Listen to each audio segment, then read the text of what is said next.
នេះហូបអូនឆើដាថាគេនៅតូចថតដូចជាថតបានអត់សូវជាច្រើនបានដែរនេះហូបនេះដូចជានៅប៉ែទេនេះតាំង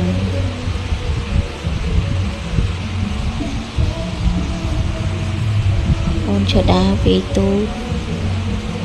ចៃបណ្ណាគឺគាត់ឈឺច្រើនដែរគាត់មានរោគប្រចាំកាយរបស់គាត់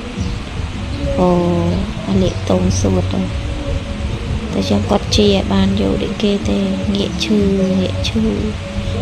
ទៅពេទ្យឯកជនឈឺម្ដងមានតែជាង 10,000 ទៅ 20,000 បានហើយអត់ជាដាច់ទេនៅតែឈឺតិចធ្វើទុកតពេលយូរទៅមើលទៅដូចវាត្រែហ្នឹងក៏សម្រាប់ចិត្តម៉ាក់ប៉ាគាត់យកទៅគន្ធបុប្ផារៀងគ្រាន់បន្តិចតែនៅតែឈឺហ្នឹងនៅតែសាឈឺហើយឈឺម្ដងវេទនាអ៊ំអីមួយសោភ្នែកអស់គាត់ហើយឃើញរូបភាពគាត់វាពិបាកទៅចឹងយើងវាតឹងធំជ្រុលក្មួយដែរយើងអត់អាចជួយអីបានយើងគាត់ទៅហាបានមើលថែគាត់យកទៅពេទ្យយកអីចឹងទៅ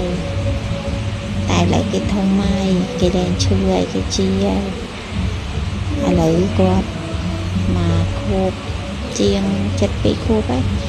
លែងសូវឈឺ